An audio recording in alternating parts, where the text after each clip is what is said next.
I am Dr. Vinod Kumar. I welcome all of you in the VK Scholar Education digital learning class. So in this video, I will discuss with you multiple choice question in the subject of financial management. Okay, so the question paper is of December 2013 paper 3. Okay, तो सबसे पहला question देखिए कि inability of a firm to meets its obligation. Okay, कि एक firm जो है अपने फाइनेंशियल ऑब्लिगेशंस को पूरा करने में असमर्थ है, उसका रिजल्ट क्या होता है? Financial distress.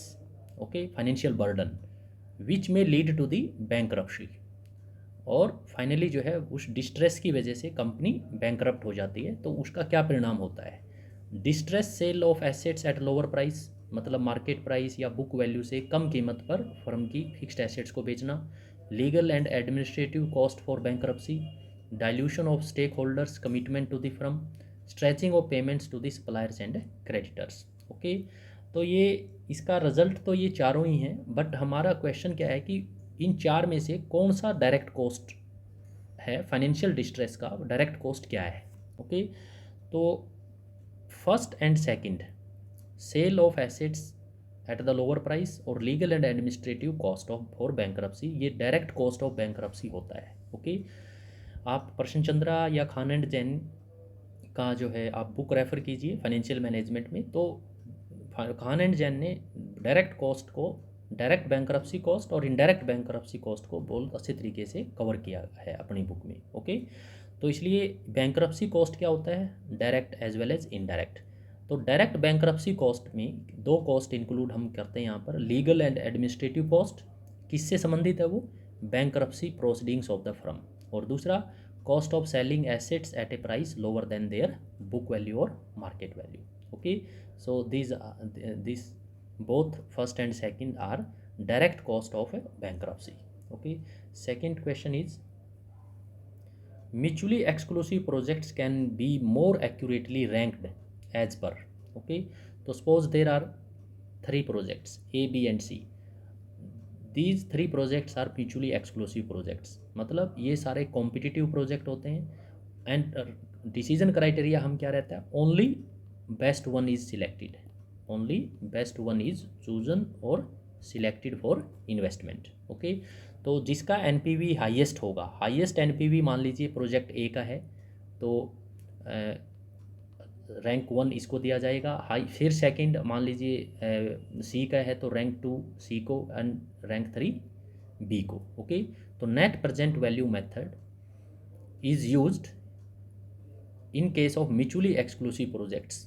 ओके, एंड उनका highest NPV project is given ranked 1. Okay, next is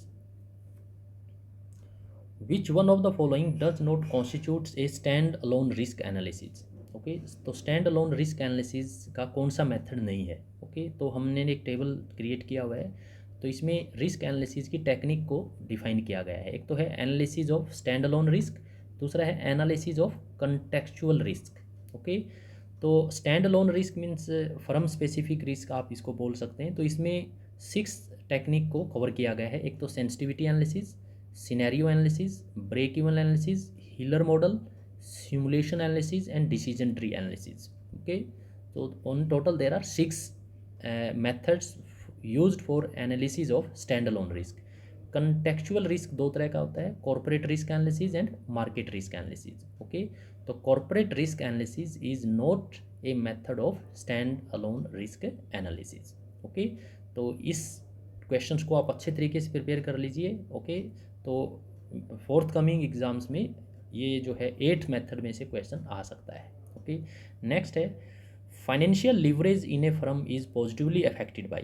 financial leverage का मतलब क्या होता है? Use of debt capital in the capital structure of a company. Okay, तो financial risk results into financial leverage results into financial risk of a company. Okay, तो कौन सा factor positively जो है फाइनेंशियल लीवरेज को अफेक्ट करता है? Okay, तो ध्यान से देखिए आप, ये है टेंजिबल इंटेंसिव फर्म. ये क्या होगा? टेंजिबल एसेट्स, जो कि जैसे प्लांट एंड मशीनरी है, आपका लैंड एंड बिल्डिंग है, ये टेंजिबल फिजिकल एसेट्स हैं. Okay, real assets. इनका इंटेंसिटी मतलब अगर किसी कंपनी के पास टेंजिबल फिक्स्ड एसेट्स का जो लेवल है या जो स्केल है वो काफ़ी ऊंचा है, मतलब काफ़ी मात्रा में उसके पास अगर टेंजिबल फिक्स्ड एसेट्स मौजूद हैं, तो उन फिक्स्ड एसेट्स को कंपनी एक सिक्योरिटी के रूप में डिबेंचर होल्डर्स को या लेंडर्स को मॉर्गेज के रूप में रख सकती है। ओके, तो इसलिए जो लेंडर जो होते हैं वो they will keep in mind the size of और स्केल ऑफ फिक्स्ड एसेट्स। तो जिस कंपनी के पास फिक्स्ड एसेट्स का साइज़ काफ़ी स्ट्रॉन्ग है, काफ़ी हाई है, ओके, तो उस कंपनी को लेंडर्स जो है वो आसानी से लोन कैपिटल दे देते हैं। ओके, तो इसलिए टेंजिबल इंटेंसिव फर्म्स क्या होती हैं, they have more assets in their total asset structure. तो उनके पास काफ़ी फिक्स्ड एसेट्स रहती हैं, तो which are acceptable as security to lenders. तो उनको एसेट्स को गिरवी रखा जा सकता है लेंडर के पास, और लेंडर जो है उनको high amount of loan capital दे देते हैं। ओके, तो इसका मतलब एक company can use positively large amount of borrowed capital in its capital structure with the help of high level, with the help of fixed assets. Okay, तो इसलिए this financial leverage in a company is positively affected by intensity of tangible assets. Okay, तो बाकी दूसरे factor भी हैं, but जो है सबसे क्रूशियल फैक्टर यही है, और इसके लिए आप प्रशन चंद्रा का बुक रेफ़र कीजिए। ओके, तो उसमें ये सारे 4 के 4 फैक्टर्स और इसके अलावा 6-7 फैक्टर्स और लिखे गए हैं, और उनके बारे में बड़ा ब्रॉडली से कवर किया गया है। Okay, next is which combinations of the following two statements A and R is correct. The IRR of a project is the discount rate which reduces its NPV to 0. Okay, तो ये बात सही है कि IRR क्या होता है, IRR is that rate of return which equates present value of cash inflow with present value of cash outflow. Okay, अगर present value of cash inflow और present value of cash outflow अगर बराबर है तो NPV हमारा 0 होगा। Okay, तो a project is worth accepting if IRR exceeds cost of capital, तो R ग्रेटर देन K, इसलिए both A and R correct.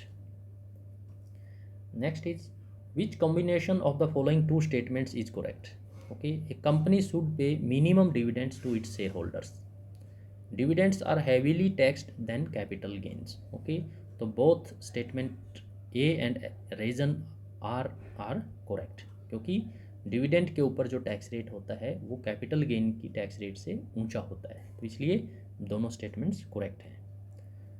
तो इसलिए dividend irrelevance hypothesis is implied in the Modigliani and Miller model. Okay, तो answer is 4. So it was all about in this video from my side. Okay, so thank you all of you.